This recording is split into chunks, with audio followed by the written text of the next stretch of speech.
hands. Imagine waking up every morning looking in the mirror and seeing someone worthy of respect. Now imagine stepping out into a world where that respect isn't always reflected back at you. It's a jarring experience, isn't it? One that can leave you feeling small, insignificant, and powerless. But what if I told you that you have the power to change that? What if I told you that you hold the key to commanding respect, even from those who seem determined to deny it to you?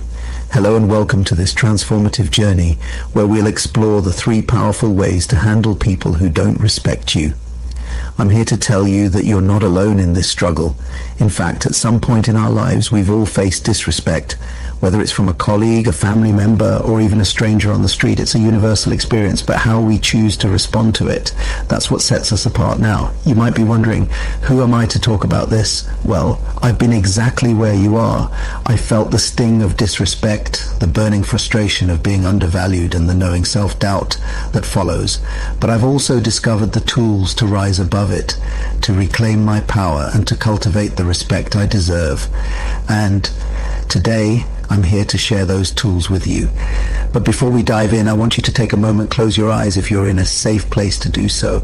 Take a deep, deep breath. Feel the air filling your lungs, expanding your chest. Now, as you exhale, release with it all the times you felt disrespected, all the moments you felt small. Let them go, because today we're turning the page. We're writing a new chapter in your story, one where you stand tall, where your worth is unquestionable, and where respect becomes your new normal. Are you ready? Because this isn't just about handling disrespect. It's about transforming your entire life. It's about stepping into your power, owning your worth, and creating a ripple effect that will change not only how others see you, but how you see yourself. Now you might be thinking, that sounds great, but is it really possible? And I'm here to tell you with every fiber of my being, yes. Yes, it is. I've seen it happen countless times, not just in my own life, but in the lives of thousands of people. I've had the privilege to work with people just like you who were tired of feeling disrespected, who were ready for a change, and who found the courage to take that first step. So what are these 3 powerful ways to handle people who don't respect you? Well, I'm not going to give them away just yet, because before we get to the how, we need to understand the why. We need to dig deep into the roots of disrespect to understand its origin, its impact, and why it has the power to affect us so deeply. I think about the last time someone disrespected you. Maybe it was a snide comment from a co-worker or a dismissive gesture from a family member. How did it make you feel? Angry, hurt, perhaps even a little ashamed? These feelings are normal and they're powerful. They can shape our actions, our decisions, and even our self-perception. But here's the thing, they don't have to. You see, respect isn't just about how others treat us. It's about how we treat ourselves. It's about the standards we set, the boundaries we draw, and the value we place on our own worth, and that's where our journey begins. Throughout this talk, we're going to explore the psychology of respect, both giving and receiving it.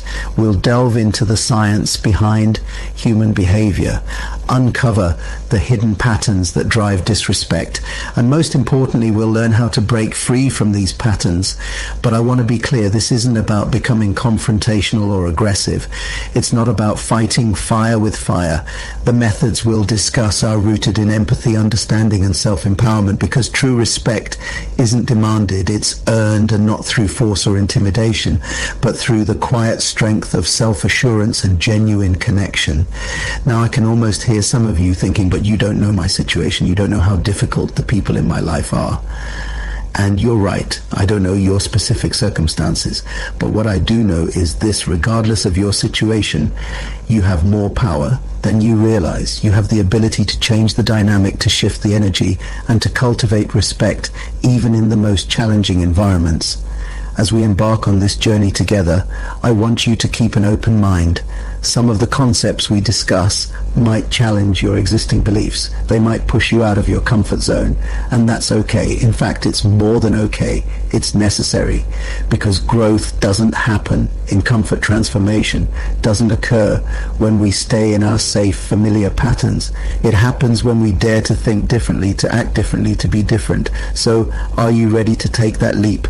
Are you ready to to discover the 3 powerful ways to handle people who don't respect you? Are you ready to transform not just how others see you, but how you see yourself? Before we dive into the first method, I want to share a personal story with you, a story that illustrates just how transformative these techniques can be. A few years ago, I found myself in a toxic work environment. My ideas were constantly dismissed, my contributions overlooked, and my presence often ignored. It was so crushing. I'd go home every day, feeling drained, defeated, and frankly disrespected. I tried everything I thought I was supposed to do. I worked harder, stayed later, went above and beyond on every project, but nothing changed. The disrespect continued, and my self-esteem plummeted.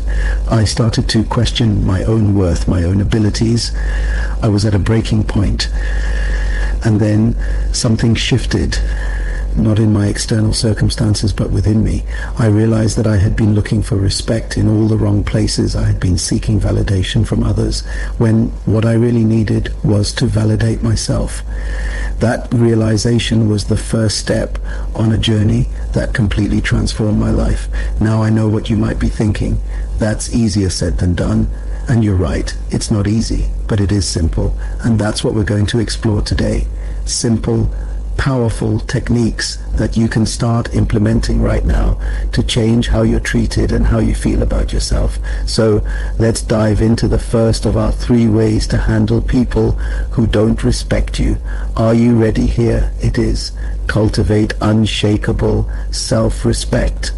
Now, I can almost hear the collective sigh. Self-respect, that's your big secret, but bear with me, because this isn't just about feeling good about yourself. This is about fundamentally changing the energy you project into the world. You see, respect is like a mirror. The respect we receive from others is often a reflection of the respect we have for ourselves. When we truly deeply respect ourselves, it changes how we carry ourselves, how we speak, how we interact with the world, and the world in turn responds differently to us. But here's the catch. This kind of self-respect can't be faked. It's not about putting on a brave face or pretending to be confident. It's about doing the deep internal work to truly value yourself, independent of external validation. So how do we cultivate this unshakable self-respect? It starts with self-awareness. We need to become conscious of ourselves. Talk of the stories we tell ourselves. How often do you catch yourself thinking, I'm not good enough, or I don't deserve better? These thoughts, often operating below our conscious awareness, shape our reality more than we realize. The first step is to become aware of these thoughts. Notice them when they arise. Don't judge them. Don't try to push them away. Just observe them. This act of observation is powerful in itself. It creates a space between you and your thoughts, allowing you to see that you are not your thoughts. You are the observer of your thoughts. Once you've developed this awareness, the next step is to challenge these negative self-perceptions. When you catch yourself thinking, I'm not good enough, ask yourself, is that really true? Where's the evidence for that? Often you'll find that these beliefs are based on old experiences, on other people's opinions, on societal expectations, not on your true worth. Replace these limiting beliefs with empowering ones. Instead of, I'm not good enough, try, I am constantly growing and improving.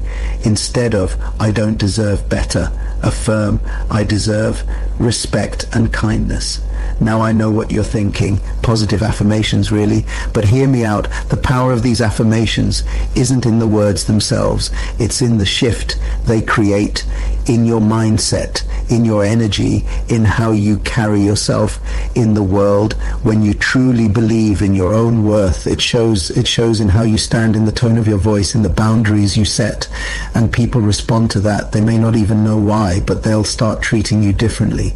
But self-respect isn't just about positive thinking. It's also about action. It's about making choices that honor your worth. This might mean saying no to things that don't serve you. It might mean speaking up when you disagree, even if it's uncomfortable. It might mean walking away from relationships or situations that consistently undermine your self-worth. These actions aren't always easy. In fact, they can be downright terrifying at first. But each time you honor yourself in this way, you're sending a powerful message to yourself and to the world that you are worthy of respect. Now let's talk about a crucial aspect of self-respect that often gets overlooked: self-care. And I'm not just talking about bubble baths and face masks, although those can be wonderful. I'm talking about truly taking care of yourself on all levels: physically, emotionally, mentally, and spiritually. Physical self-care is about treating your body with respect. This means nourishing it with healthy food, moving it in ways that feel good, giving it the rest it needs. When you take care of your physical health, you're sending a message to yourself in the world that you value yourself. Emotional self-care involves allowing yourself to feel your feelings without judgment. It's about developing emotional intelligence, learning to navigate your emotions in a healthy way. This might involve practices like journaling, meditation, or seeking therapy. Mental self-care is about stimulating your mind, challenging yourself to grow and learn. This could mean reading books, taking courses, engaging in stimulating conversations. When you invest in your mental growth, you're building your self-confidence and expanding your perspective.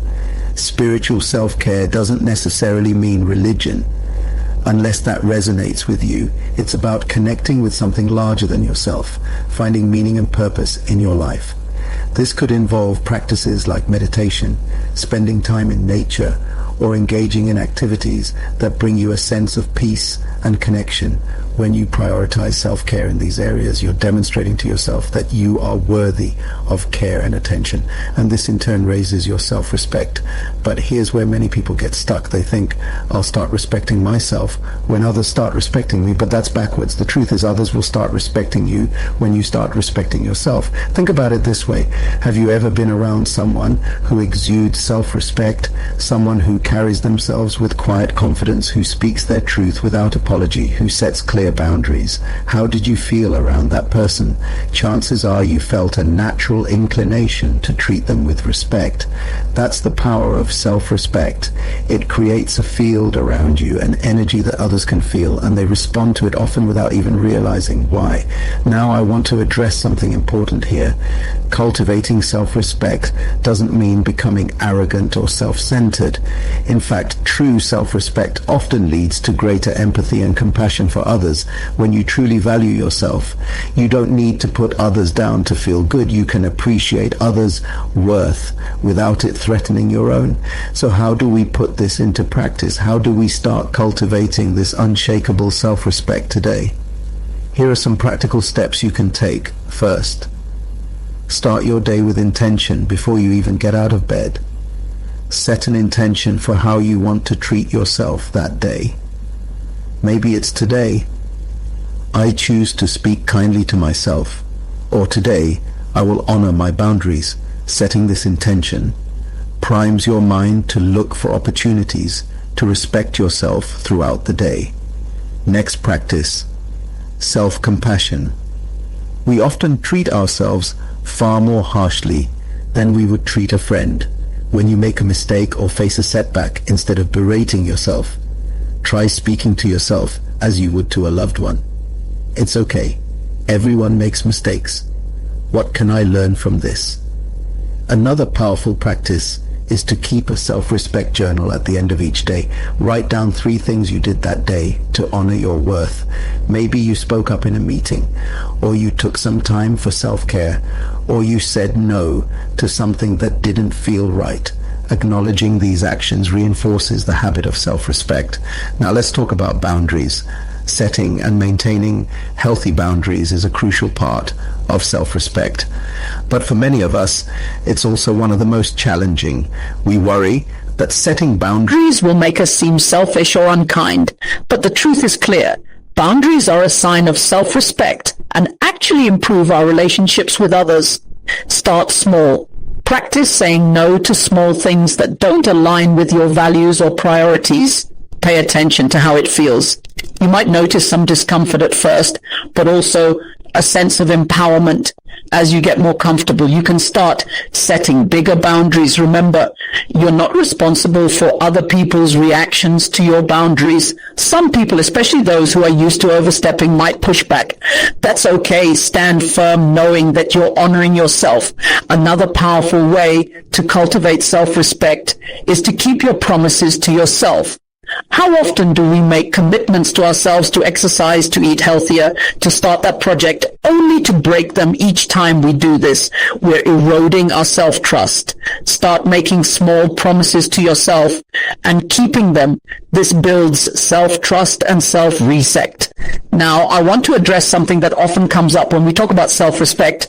Many of us have a deep-seated belief that we need to earn respect, that we need to achieve certain things or be a certain way to be worthy of respect. But here's the truth. Your worth is innate. You are worthy of respect simply because you exist. This doesn't mean you stop striving for growth or achievement, but it means that your sense of self-worth isn't dependent on those things. You can appreciate your accomplishments without tying your value to them. One way to reinforce this is to practice unconditional self-acceptance. This means accepting yourself fully, flaws and all. It doesn't mean you don't work on improving yourself, but it means you don't withhold self-respect until you've reached some arbitrary standard of perfection. Try this exercise. Look in the mirror each morning and say, I accept myself fully and completely. Notice any resistance that comes up. Don't judge it, just observe it over time. You may find this acceptance becomes easier and more natural. Now let's talk about how this self-respect translates into our interactions with others, especially those who don't respect us.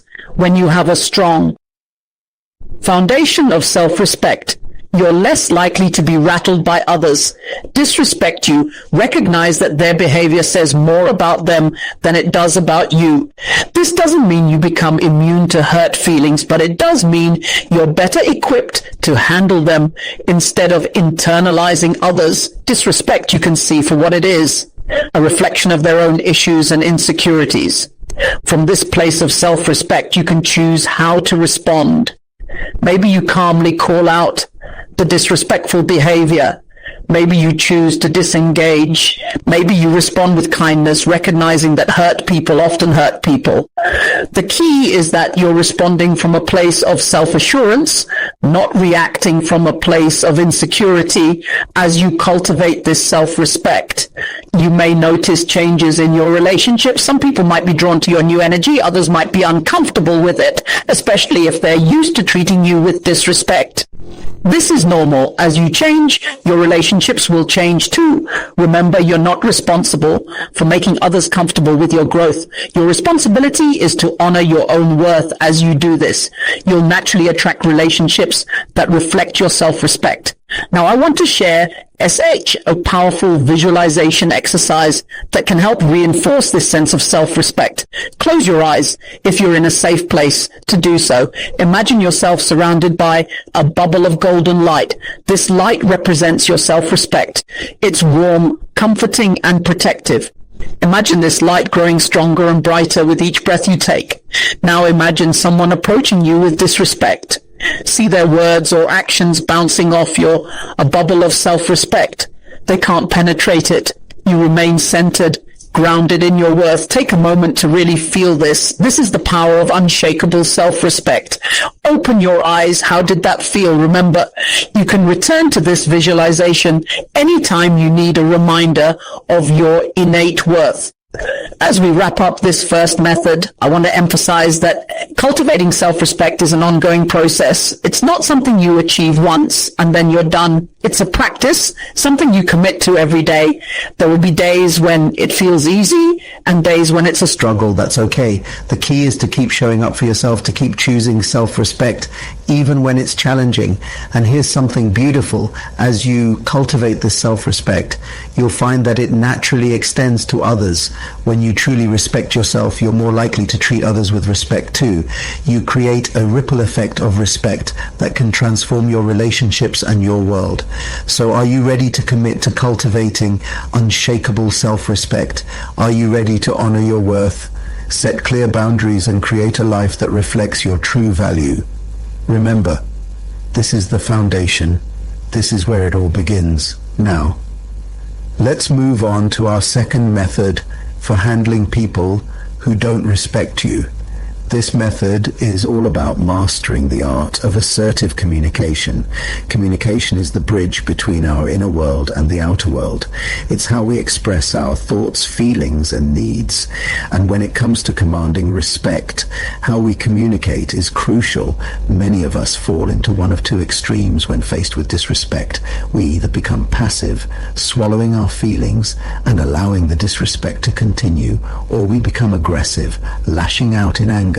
But there's a middle ground, a powerful alternative: assertiveness. Assertive communication is about expressing your thoughts, feelings, and needs clearly and respectfully, while also respecting the rights of others.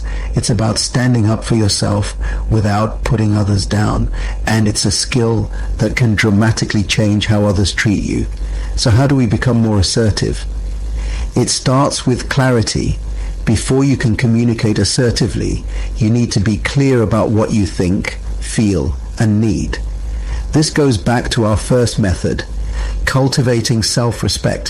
When you respect yourself, you're more in tune with your own thoughts and feelings, and you're more likely to believe that they're worth expressing.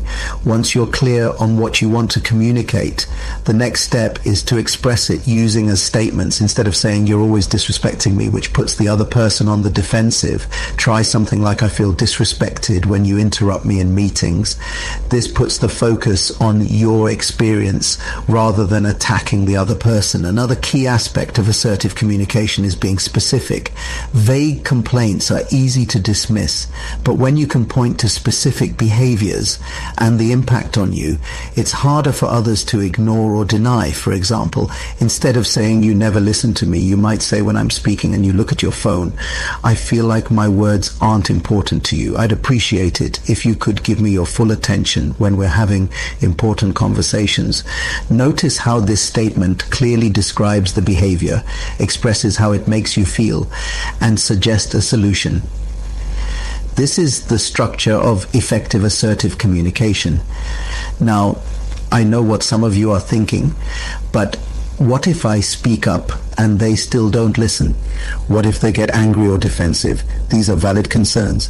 Assertive communication doesn't guarantee that others will respond positively, but it does increase the likelihood of being heard and respected. Remember, you're not responsible for other people's reactions. Your responsibility is to express yourself clearly and respectfully. How they respond is up to them. That said, there are ways to increase the chances of a positive response. One powerful technique is to use empathy before expressing your own needs. Try to understand and acknowledge the other person's perspective. For example, you might say something like, "I understand that you're under a lot of pressure at work, and that might be why you've been short with me lately. I want to support you, but I also need to let you know that when you speak to me in that tone, it makes me feel disrespected." This approach shows that you're not just focused on your own needs, but that you're trying to understand theirs as well. It creates a collaborative atmosphere rather than an adversarial one. Another important aspect of assertive communication is nonverbal cues. Your body language, tone of voice, and facial expressions all play a role in how your message is received. When communicating assertively, aim for a calm, confident posture, make eye contact, speak in a clear, steady voice. These nonverbal cues reinforce your words and convey self-respect. Now let's talk about timing. Assertive communication isn't just about what you say, but when you say it. If someone is clearly angry or upset, it might not be the best time to assert your needs. Similarly, if you're feeling overwhelmed with emotion, it might be better to take some time to calm down before initiating a conversation. Choose a time when both you and the other person are calm and have the mental space to engage in a meaningful conversation. If necessary, you can say something like, "I like to talk about something important. Is now a good time? Or should we schedule a time to discuss it?" Another key aspect of assertive communication is active listening. It might counterintuitive, but being a good listener actually makes you a more effective communicator. When you truly listen to others, you gain a better understanding of their perspective, which can help you communicate your own needs more effectively. Active listening involves giving the other person your full attention, acknowledging what they're saying, even if you disagree, and asking clarifying questions. This shows respect for the other person and encourages them to extend the same courtesy to you. Now, let's address a common fear that comes up when we talk about assertive communication, the fear of conflict. Many of us avoid asserting ourselves because we're afraid it will lead to confrontation. But here's the thing, assertiveness actually helps prevent conflict in the long run. When you communicate assertively, you're addressing issues as they arise before they have a chance to build up and explode. You're also modeling respectful communication, which can encourage others to do the same. That said, it's important to be prepared for the possibility that asserting yourself might lead to some initial discomfort or resistance, especially if people aren't used to you standing up for yourself. This is where your foundation of self-respect comes in. Remember, you have the right to express your thoughts and feelings, even if others don't like it. Let's practice some assertive responses to common disrespectful behaviors. I imagine someone constantly interrupts you when you're speaking. An assertive response might be, "I wasn't finished speaking. I'd appreciate it if you'd let me complete my thought before responding." Or perhaps someone makes a dismissive comment about your idea in a meeting. You might say, "I put a lot of thought into that proposal. I'd like to hear your specific concerns so we can discuss them constructively." These responses are clear, respectful, and focused on the behavior rather than attacking the person. They set a boundary while also leaving room for dialogue. Now, I want to address something important: assertiveness in different cultural contexts.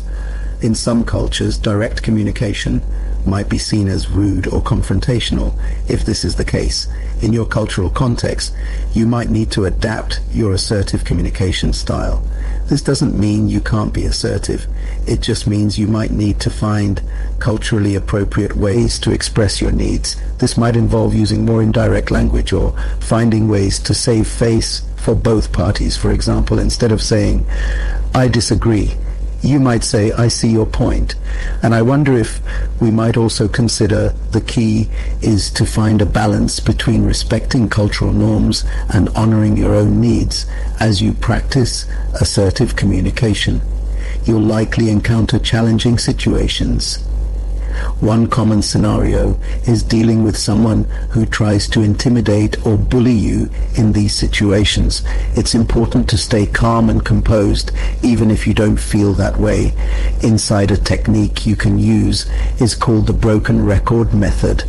This involves calmly repeating your position without getting drawn into an argument.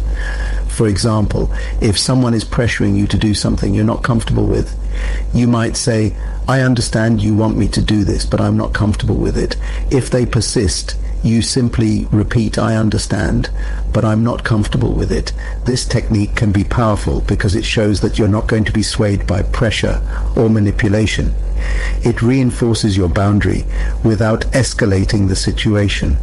Another challenging scenario is when someone dismisses or invalidates your feelings in these situations. It's important to stand firm in your right to have and express your emotions.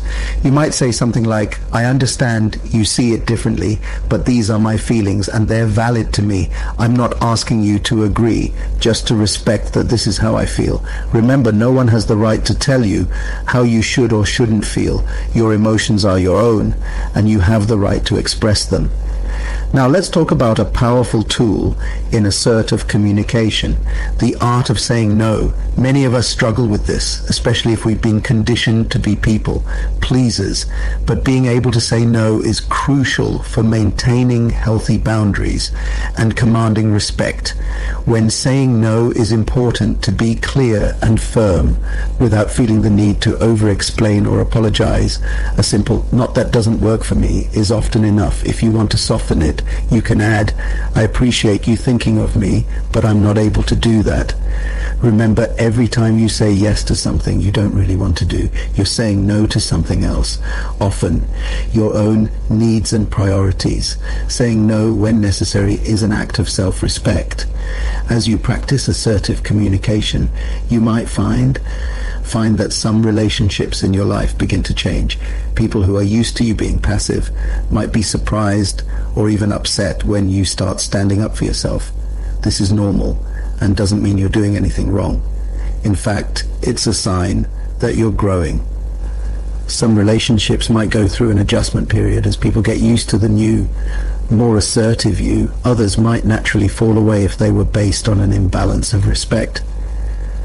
This process can be challenging, but it's also incredibly rewarding. As you become more assertive, you'll likely find that your relationships become more authentic and satisfying. You'll attract people who respect you and value your voice. Now, I want to address something that often comes up when we talk about assertiveness: the fear of being seen as aggressive. It's important to understand the difference between assertiveness and aggression. Assertiveness is about standing up for your own rights while respecting the rights of others. Aggression, on the other hand, involves standing up for your rights in a way that violates the rights of others. For example, let's say someone cuts in front of you in line. An aggressive response might be to yell at them or push them out of the way. An assertive response would be to calmly say, "Excuse me, but I was next in line. The end of the line is back there." The assertive response stands up for your rights without attacking or disrespecting the other person. It's firm but not hostile. As you practice assertive communication, you might find that it feels unnatural at first, especially if you're used to being passive. That's okay. Like any skill, assertiveness takes practice. Be patient with yourself as you learn and grow. One way to build your assertiveness skills is to start small practice in low-stakes situations first. For example, you might practice sending back a meal at a restaurant if it's not what you ordered, or asking a store clerk for help finding an item. As you become more comfortable, you can gradually work up to more challenging situations.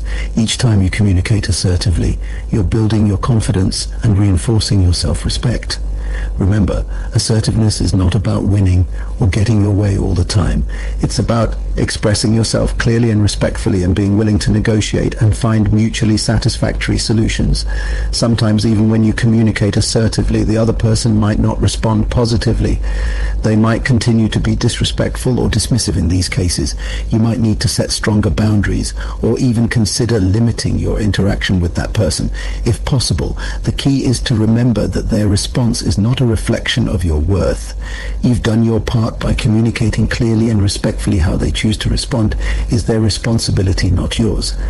As we wrap up this second method, I want to emphasize that become assertive is a journey, not a destination. There will be times when you communicate perfectly assertively and times when you fall back into old patterns. That's okay. The important thing is to keep practicing, keep learning, and keep honoring your own worth. Assertive communication, combined with the unshakable self-respect we discussed earlier, creates a powerful foundation for commanding respect from others. When you respect yourself and communicate that respect clearly, you set the standard for how others should treat you. Now let's move on to our third and final method for handling people who don't respect you. This method is about creating a positive environment that naturally cultivates respect. You might be wondering, how can I create a positive environment when I'm dealing with disrespectful people? It's a great question, and the answer lies in understanding the ripple effect of our own actions and attitudes. You see, respect, like many things in life, often operates on a principle of reciprocity. When we consistently demonstrate respect for ourselves and for others, we create an environment where respect becomes the norm. This doesn't mean that everyone will immediately start treating you with respect, but it does mean that you're setting a powerful example in creating conditions where respect is more likely to flourish. So how do we go about creating this positive respect fostering environment? It starts with mindset. Instead of focusing on the disrespect you're receiving, shift your focus to the respect you want to see in the world. Be the change you wish to see. As the saying goes, this might sound idealistic, but it's actually a very practical approach.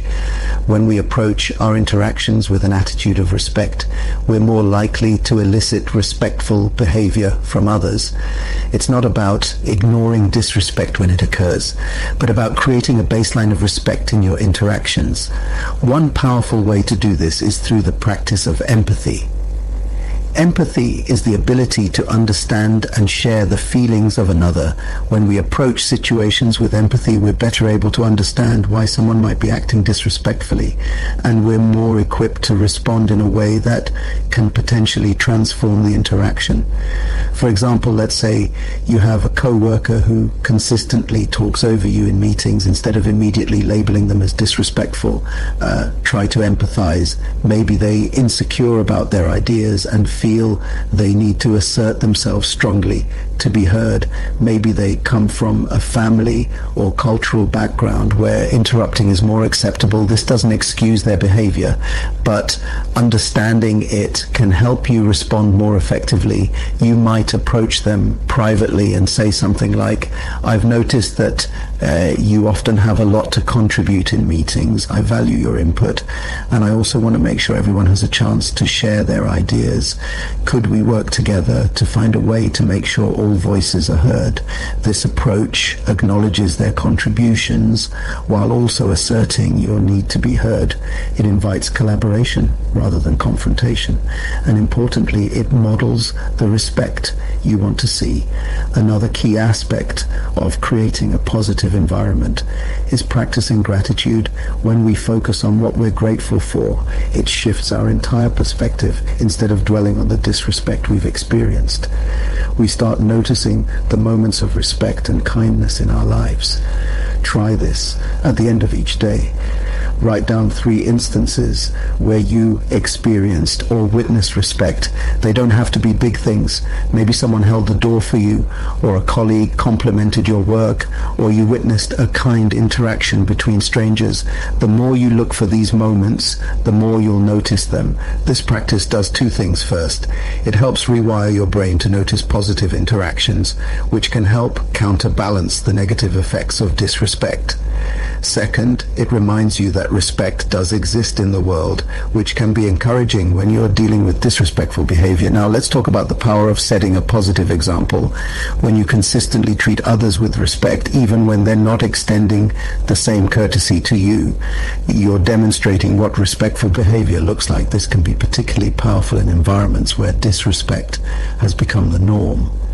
For instance, if you're in a workplace where gossip and backbiting are common, you might choose not to participate. Instead, you can make a point of speaking positively about others, giving credit where it's due, and addressing conflicts directly and respectfully over time. This behavior can influence the culture of your workplace. Remember, you're not responsible for changing other people's behavior, but by consistently modeling respect, you create an environment where expect is more likely to thrive. Another important aspect of creating a positive environment is setting and maintaining clear boundaries. We talked about this in relation to assertive communication, but it's worth emphasizing here. Clear boundaries are a form of self-respect, and they also show others how you expect to be treated. When you consistently enforce your boundaries, firmly but respectfully, you're teaching people how to interact with you. You're creating an environment where your needs and feelings are taken into account. For example, if someone consistently makes belittling comments, you might say, "I've noticed that you often make comments that feel belittling to me. I want to have a good relationship with you, but I need those comments to stop. If you have concerns about my work, I'm open to constructive feedback delivered respectfully." This sets a clear boundary while also leaving room for positive interaction. It shows that you respect yourself enough to speak up and that you're willing to engage in respectful dialogue. Now let's talk about the importance of surrounding yourself with positive influences. While we can't always choose who we interact with, particularly in work environments, we often have more control over our social circles than we realize.